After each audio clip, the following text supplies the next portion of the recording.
Programme news watch میں ناظرین ایک بار پھر آپ کو خوش آمدید کہتے ہیں، اور پروگرام کے پہلے مرحلے میں ہم بات کر رہے تھے آل پاکستان مسلم لیگ کے رہنما فواد چودھری اور حفیظ اللہ نیازی سے۔ آج میاں نواز شریف نے پہلے پریس کانفرنس کی اور اس کے بعد چودھری نثار علی خان نے پریس کانفرنس کی اور انہوں نے جو نکات اٹھائے۔ فواد چودھری صاحب، آپ نے ہمیں جوائن کیا، آپ کا ہم بہت شکریہ ادا کرتے ہیں کہ آپ نے ہمیں اس پروگرام میں جوائن کیا۔ حفیظ اللہ نیازی صاحب، آپ فرمائیے گا کہ جو عابد شیر علی صاحب کو بھی ہم نے لیا ہے کہ ہم ان کا نقطہ نظر بھی اپنے اس پروگرام میں شامل کریں، وہ کہتے ہیں کہ جی ہم قومی سیاست کی بات کرتے ہیں، آپ کا کیا کہنا ہے اس پر؟ دیکھیں جی، اس میں تو کوئی بات نہیں ہے کہ یہ شاید قومی سیاست کی بات کرنا چاہ رہے ہوں گے، کرتے ہیں یا نہیں کرتے اس کا تعین کرنا بہت مشکل ہے، کیونکہ میاں نواز شریف صاحب چند دن سے بات کر رہے ہیں یا کئی سالوں سے بات کر رہے ہیں یا چودھری نثار صاحب نے بات کی ہے، وہ تو بات ایک دو بندوں کو مخاطب کر کے کہتے ہیں، وہ کوئی میرے سے یا آپ سے یا پاکستان کی عوام سے تو بات نہیں کر رہے۔ اسمبلی کے فلور کا انہوں نے قیمتی وقت لیا تو انہوں نے D G I S I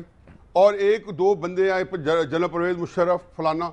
وہ سندھ میں گئے، ایک ذاتی ان کی فیوڈ ہے، ذاتی ان کا انتقام ہے، پرویز مشرف کے ساتھ ان کا ایک ذاتی جھگڑا ہے اور ظاہر ہے کہ بڑی تکلیف سے گزرے ہوں گے۔ اس کے بعد وہ جو عرصہ انہوں نے جلاوطنی میں گزارا ہے تو وہ ان کے ذہن پہ ابھی اس کے اثرات موجود ہوں گے، لیکن اس کو یہ ہے کہ اس کو یہ کہنے کو کوئی قومی مسئلہ ہے۔ ہمارے قومی مسئلہ یہ ہے کہ پاکستان اپنی سروائیول کی جنگ لڑ رہا ہے۔ پروگرام کے اس مرحلے میں ہمیں جوائن کیا ہے پاکستان مسلم لیگ قاف کے سیکرٹری اطلاعات پنجاب چودھری اکرم نے، جو اس وقت ہمارے ساتھ ہیں۔ ہم ان سے بھی موقف لیتے ہیں۔ عابد شیر علی بھی ہمارے ساتھ ہیں اور حفیظ اللہ نیازی بھی ہمارے ساتھ ہیں۔ چودھری صاحب، آج مسلم لیگ نون کے قائد میاں نواز شریف نے کہا ہے کہ مسلم لیگ قاف اور پیپلز پارٹی کی یہ کوشش ہے کہ وہ مسلم لیگ نون کے اداروں کے ساتھ تصادم کروائے۔ جاوید بھائی شکریہ۔ میں ذاتی طور پہ سمجھتا ہوں مجھے تو اس پہ کامنٹ نہیں کرنا چاہیے، کیونکہ پوری قوم جانتی ہے کہ گزشتہ ایک سال میں پی ایم ایل این قومی حساس اداروں کے بارے میں کیا رائے رکھتی ہے، اور اس کے بارے میں جس طرح کی رائے کا اظہار موجودہ اپوزیشن لیڈر چودھری نثار علی خان صاحب بھی گاہے بگاہے کرتے رہے ہیں، اور گزشتہ مہینہ تو سب کو یاد ہے کہ انہوں نے قوم کو کس طرح کے مزے اپنے اداروں کے حوالے سے سنائے۔ اس لیے میرا نہیں خیال کہ ہمیں اس پہ کوئی کام کرنے کی ضرورت ہے، اور ہم ملک کے مفاد میں کام کرتے ہیں، ملک کے مفادات کے تحفظ کے لیے کام کرتے ہیں، نہ کہ ہم اپنے اداروں کے تذلیل کا کام جو ہے نا، وہ ہمارے جو سیاسی لیڈرشپ ہے وہ تو اس سے میں سمجھتا ہوں کہ ملک کو توڑنے کی بنیاد سمجھتی ہے جو کام پی ایم ایل این کر رہی ہے۔ جی عابد شیر علی صاحب، آپ کیا کہیں گے کہ جو کام آپ کر رہے ہیں وہ مفاد کے خلاف کام کر رہے ہیں آپ کیا؟ دیکھیں جی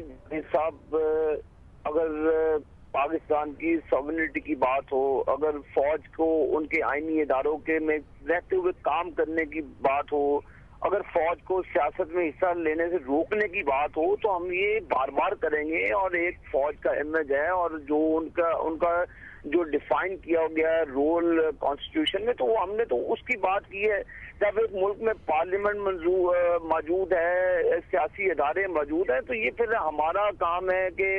فورن پالیسیز بنائیں، ملک کی سالمیت کا فیصلہ کریں، یہ تو پارلیمنٹ میں ہونا چاہیے۔ ابھی تو دیکھیں جو جوائنٹ ریزولوشن پاس کیا گیا، جو متفقہ طور پر ایک ریزولوشن اسمبلی میں پاس کیا گیا دونوں ہاؤسوں سے، ابھی تو اس کی سیاہی سوکھی نہیں تھی، تو ایک ڈرون اٹیک سینیٹر کیری کے آتے ہوئے ہو گیا۔ ہم نے کیا اس لیے پاکستان بنایا تھا کہ جب جس مرضی ملک کا چاہے ہمارے پاکستانیوں پہ ڈرون اٹیک کر کے ان کو شہید کر دے، مار دے۔ آپ کسی کا ایک شہری مارے تو وہ پوری قوم کو وقتہ ڈال دیتے۔ ہمارے تو 30-33 ہزار لوگ شہید ہو چکے ہیں اس وار آن ٹیرر کے نام پر، جو نامنہاد وار جو پرویز مشرف کے دور میں شروع کی گئی تھی۔ دیکھیں ماضی کی بات، ہم موجودہ بات یہی کرتے ہیں جاوید صاحب۔ دیکھیں پاکستان اگر مشکل حالات میں گزر رہا ہے، پاکستان مسلم لیگ نون پاکستان کی بڑی جماعت ہونے کے ناطے اس کی ذمہ داری ہے کہ اپنا رول پلے کرے، فوج کا امیج بحال کرے، جو فوج کا ایک رول ہے جو سرحدوں کی حفاظت کرنا، جو ہمارے فوجی جوان اس آگ میں جھونک دیے گئے زبردستی اور ان کی شہادتیں ہوئی، تو یہ ہمارا کام ہے کہ پاکستان کے ہر انسٹیٹیوشن کا امیج بلڈ اپ کرنا، ان کی جو ریپو ہے جو خراب ہو چکی ہے اس کو ری بلڈ کرنا۔ جو آپ دیکھ لیں میاں نواز شریف صاحب کی اسپیچز لے لیں، ان کی پریس کانفرنس لے لیں، تو ایجنڈا تو بڑا کلیئر ہے، اس میں ان کی ذات کا ایجنڈا نہیں، انہوں نے اداروں کی سیلف ریسپیکٹ کی بات کی ہے، پاکستان کی سوورنٹی کی بات کی ہے، اپنی ذات کی بات نہیں کی۔ اگر ہم نے کوئی ریزولوشن جوائنٹ لایا تو وہ پاکستان کے وقار کے لیے لایا، پاکستان کے وقار کو بلند کرنے کے لیے لایا۔ نیازی صاحب آپ بتائیے، ٹھیک ہے اب شیر علی صاحب نے تو بتا دیا، آپ بتائیے کہ آپ کی جماعت نے بھی اب دھرنے کا اعلان کر رکھا ہے، آپ اپنا دھرنا کریں گے؟ دیکھیں جی، جو تحریک انصاف تو دعوے درمے سخنے جو ہے نا اپنا ایک رول ادا کر رہی ہے، اور جو جتنے اس کے وسائل ہیں اور جتنی اس کی آواز ہے اس سے زیادہ اسے بلند کی ہوئی ہے۔ جیسے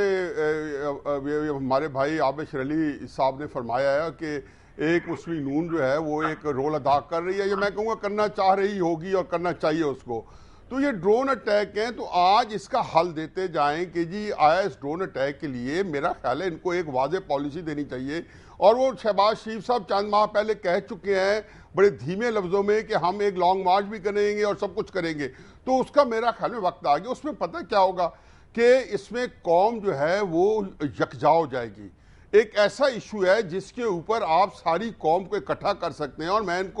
ان کو یہ کہتا ہوں کہ آج یہ کوئی تاریخ لے کے دے دیں، اور اس کے پیچھے ساری پارٹیاں جو ہیں کم از کم تحریک انصاف جو ہے وہ پوری طرح کے ساتھ چلنے پر تیار ہے کہ یہ اسلام آباد میں پارلیمنٹ سے کوئی منوانا چاہتے ہیں، کوئی اپنی آواز جو ہے وہ لے کے اسلام آباد کی سڑکوں پہ یا کسی جگہ پہ اس کو بلند کرنا چاہتے ہیں، یا ان کے سپلائی لائن ہے ان کو کاٹنا چاہتے ہیں ایز اے پریشر کے طور پہ، جو نیٹو سپلائیز ہیں، اور اس سے ان کے کوئی پریشر کریٹ کرنا چاہتے ہیں۔ دیکھیں یہ قوم کو جو ہمیشہ ڈرایا گیا ہے کہ جی امریکہ یہ کر دے گا وہ کر دے، دنیا کے اندر بے شمار ملک ہیں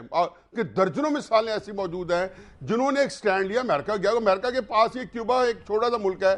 پچھلے میرا خیال ہے کہ 60 سال سے ان کے گلے کی ہڈی بنا ہوا ہے۔ ایران کو دیکھ لیں، ٹرکی نے جب عراق کے اوپر انہیں حملہ کیا تو ٹرکی نے اس کو اٹھا کے $30 بلین اور ساری ان کی جو خواہشات ہے اس کو اٹھا کے ان کو واپس یو ایس اے بھیج دیا۔ اب ہمیں کیا ہے، ہمیں تو اٹھا کے انہوں نے ایک تر نوالا بنا کے امریکہ کے منہ میں دے دیا ہے۔ اس وقت یقین جانو کہ ہماری قومی سلامتی کی چولیں ہل چکی ہیں، ہر طرح کا یہاں پہ اختلافات، ہر طرح کے مسائل جو ہیں اور ہر طرح کی چیزیں جہاں وہ اجاگر ہو چکی ہیں، اور قوم جو ہے نا اس وقت انتہائی خوف اور انتہائی جو تکلیف کے اندر مبتلا ہے، اور اس کا کوئی پرسان حال نہیں ہے۔ دیکھیں جب تک ان لیڈر کرائسس کیا ہے کہ جو لوگ ہماری قیادت کر رہے ہیں ان کے ذاتی مسائل ہیں، اور جب تک ان کی ذاتی جو ایک جس کو کہنا جی کمزوریاں جو ہے ان بڑے بڑے اقوام عالم کے ہاتھ میں ہوں گی، جب تک ان کے پیسے، ان کے مال و دولت، ان کے وسائل اس ملک سے باہر ہوں گے، اور ان وسائل کیا کہاں سے وہ آئے اس کا تعین نہیں ہوگا، میں آپ کو میں کہتا ہوں لکھ کے مجھ سے لے لے کہ یہ کبھی بھی پاکستان کی چیزوں کو نہ اجاگر کر سکیں گے، اور جو پالیسی جو ہے جنرل پرویز مشرف کے وقت میں بنی تھی اسی کا ایک تسلسل چلتا رہے گا۔ بہت شکریہ، بہت شکریہ، بہت شکریہ، بہت شکریہ، وقت کم ہے، بہت شکریہ حفیظ اللہ نیازی صاحب، بہت شکریہ چودھری اکرم صاحب آپ کا بھی، اور بہت شکریہ عابد شیر علی صاحب آپ کا بھی۔ وقت ہوا چاہتا ہے ہمارے اس پروگرام میں ایک بریک کا، اور بریک کے بعد ہمارے اس پروگرام کا سلسلہ جاری رہے گا۔